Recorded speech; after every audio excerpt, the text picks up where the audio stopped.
Hi everybody, this is Rita with Broomstitch. Welcome to my channel. And today I have for you the Make series 5 more ways of using junk mail envelopes. Just 5 more small tips, I should say. But before I get to it, I just wanted to give a little update on this monster of a journal, meaning it's a pretty big one or book.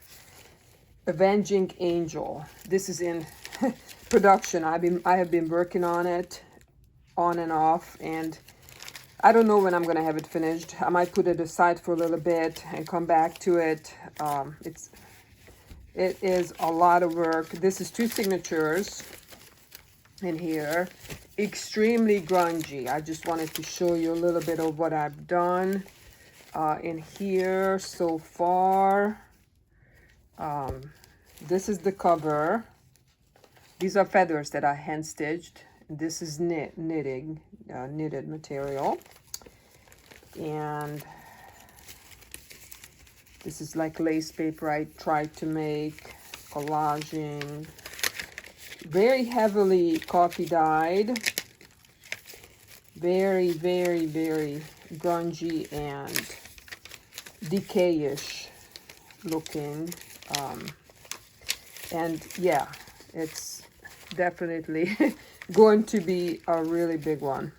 And the reason why it is called Avenging Angel is because when I was hand painting the fabric, it is not eco-dyed, it is hand painted with acrylic paint, not fabric paint, but acrylic black paint. I was hand painting the fabric, and when I got to, let me show you this. This is the beginning of the second signature.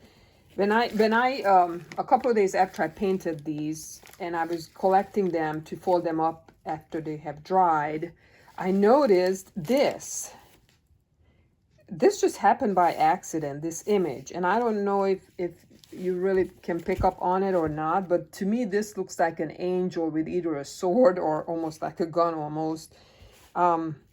It is like, this is the head, and this is the body here, the arm outstanding right this way, like he or she standing sideways, just like an avenging angel to me. So that's kind of what gave the name of the book. That's, here is the back view of that. And that just completely happened by accident. Yeah, so I did not count on that at all.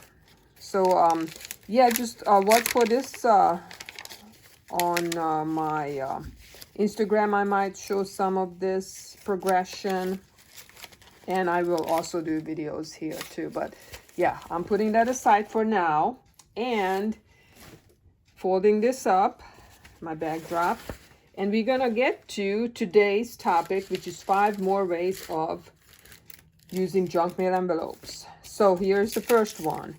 You know how when you coffee dye junk mail envelopes, a lot of the times, at least when I do it, these back, the flaps fall off. These just kind of fall off, the back part. And a lot of the times I will throw them away. But one thing that you could do with them is you could make ruffles out of them. And I have done this many times. Just ruffle it up. Sew this down and put it as a page decoration, just like that. You can also add buttons to it, bling, ribbons, lace, fabric, whatever you want on top of it.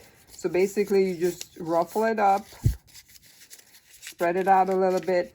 You can make multiples on a page. You can make it go all the way down on the edge. So these make cool ruffles. So don't throw away those pieces. Okay, the next one is, so stick around until the 5th one, because the 5th one is going to be a doozy. So the next one is a very simple, and we all know this, pockets.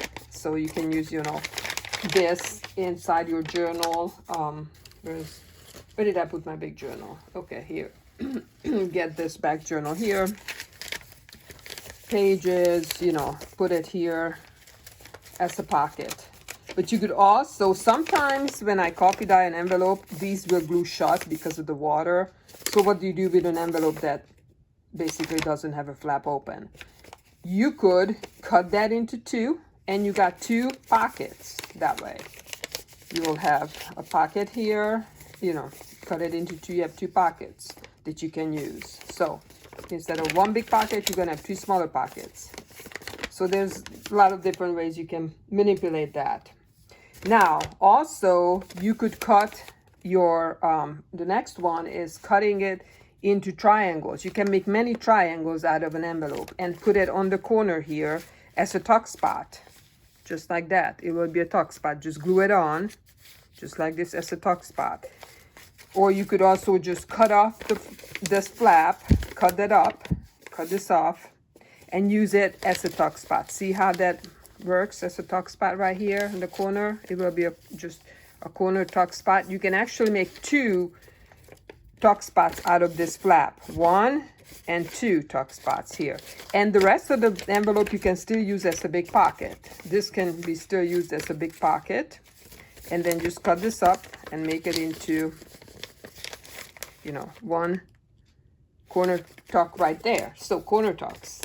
Number 4 is, if you receive an envelope, especially now, we are in Christmas season, you get lots of, I don't know if you still do, exchange handwritten greeting cards. But if you do, and you have someone whose handwriting you really like, you receive a card in the mail that has beautiful handwriting, excuse me, you could cut out just one word. You could cut out numbers. You could cut out, you know, whatever you want, and just use that little piece of word as decoration in different areas in the journal. Just a little word here and there, just sporadically with the pretty handwriting. So that's, I'm going to actually do that with my, I have some older envelopes with some beautiful handwriting on there. Of course, that's also true for handwritten letters. You can use words out of those too. And then the number 5 is what I've been really meaning to share with you, is these. Excuse me. So what these are the envelopes, the window part of the envelopes. Let me take some water. And what I've done with them is I have cut these up. Excuse me. Cut these up. Cut these out of the envelopes. And just put part of the back of the envelope as the backing. And use some of my own dried pressed flowers inside the window. And this can be a hinge with a brad inside a journal, or you could put it as a journaling card with a paper clip. You can glue it inside the journal. Here's some other ones. The backing of this is actually a spool from a ribbon, and then I just sewed around there. So this is just basically the envelopes, the clear part of any envelope. So yeah, there's different ones, different sizes. Let me show you. Here's another one with a spool. This is hydrangea from my mother-in-law's house. So more flowers, and they are very uneven, as is everything that I do. This is actually just a weed, but it was so pretty, that flower. It was purple from a walk. So yeah, these are, I think, are really cool, and you can just use them any way you want, for a nature journal, any journal. And you don't, if you don't have any pressed flowers, use sequins or, you know, confetti or something inside here, inside the window, and sew around it, or just glue around it. So I think that is so cool. I really like that idea. So yeah, I hope that these ideas, today's 5 ideas, really help spark a little bit of imagination, give you a little reminder of what we can do. And I will be working on this big journal, but I might take a little break and work on a smaller project. So yeah, just wanted to pop in and give you guys these little tips as I promised. And thank you so much for your support, and peace out.